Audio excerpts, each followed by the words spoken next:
भाद्रव मास शुक्ल दशमी तिथि आज पश्चिम ओडिशार कृषभित्तिक गणपर्व नुआखाई कलाहांडी जिलार गड़जात अंचल हर्ष उल्लासर सह मदनपुर रामपुर थुआमूल रामपुर कर्लापाट लांचगड़ जयपाटना सहर भवानीपाटना सहर तथा आखपाख ग्रामगुड़िक नुआखाई पर्व पालन कर तिथि नुआखाई खाइबार विशेषत्व हेउछि कलाहांडी जिला अधिष्ठात्री देवी माँ माणिकेश्वरी पीठरे नर्बाण पूजा और भोग लगी हेला परे गड़जात अंचल आदिवासी तथा भवानीपाटना सहर और सहर को लगी ग्रामगुड़िक एही तिथि आनंद उल्लासर सहित नुआखाई पर्व पालन करुछंती।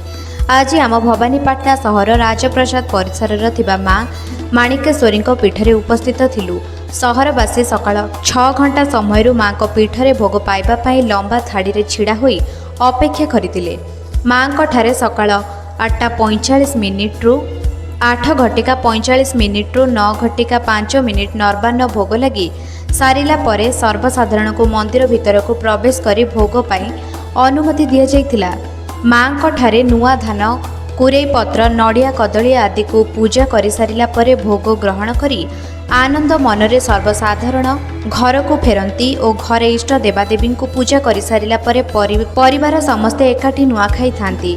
नुआखाई पाई लोक माने नुआ धान कुरेई पत्र नुआ हांडी पनीपरिबा फल दुकान कपड़ा और खली दना और पूजा दुकान मानकरे प्रबल भिड़ देखा मिलिथिला।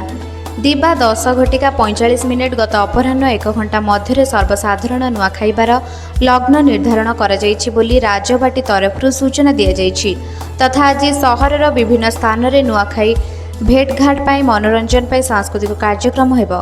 न लागी हला परे आमे हमर नै किना घरु प्रसाद इनो नै किना जिमु आ घरे तार भोग लागी हबा तापरे आमे नुआखाईटा स्टार्ट करनु समस्त हम संगे मिसी किना।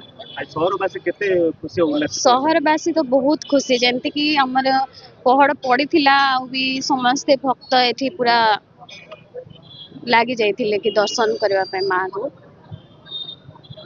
कि मनासी भी जे समस्तंकर मंगल करी रखंतु समस्तंकर देहिपा भल रे थाउ आउ समस्त खुशी रे रहंतु।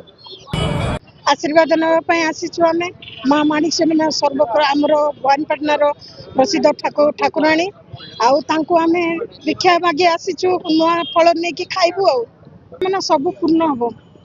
पूरा उत्साहित अछु बहुत खुशी अछु माँ माणिकेश्वरी नुआ आमर सर्व मनोकामना पूर्ण हबो सकुटुंबर आउ आमे मंगल हबो भगवानकर आमे एति लागि आसीचु आउ समस्ते इटा प्रसिद्ध भवानीपाटनार माँ माणिकेश्वरी। आज होची भाद्रव मास शुक्ल पक्ष दशमी तिथि। परंपरा अनुसार प्रतिवर्ष भाद्रव मास शुक्ल पक्ष दशमी तिथि रे कलाहांडीर इष्टदेवी माँ माणिकेश्वरी ठारे नवान्न भोग लगी होता है एवं माँ माणिकेश्वरी सहित भवानीपाटना सहर समेत कलाहांडी गड़जातर समस्त जमीदारी अंचल कर्लापाट महुलपाटना थुआमूल रामपुर जयपाटना मदनपुर रामपुर एवं लांजीगढ़ यही सब अंचल रे आज नुआखाई पर्व पालित होउची। ए नुआखाई अवसर रे मो समस्त को नुआखाई जुहार जनाऊँची एवं माँ माणिकेश्वरी आशीर्वाद रु समस्त सुख समृद्धि एवं मंगल वर्ष तमाम रहू यह ही कामना करुच्ची। समस्त नुआखाई जुहार। आज दशमी तिथि कलाहांडीर गड़जात अंचलवासी समस्ते आज माँ माणिकेश्वरी पाखरे भोग लागला परे आमे समस्ते नुआ खाइसु। आज आम पश्चिम ओडिशार कलाहांडीवासी नुआखाई पर्व जेहेतु पंचमी तिथि रे सबू कलाहांडी को छाड़ी जिते पश्चिम ओडिशावासी समस्ते नुआखाई सारी तो आज हूँ आम कलाहांडीर नुआखाई जेनटा कि दशमी तिथि रे नुआखाई पर्व मान जैसी से लगे आम बहुत खुशी।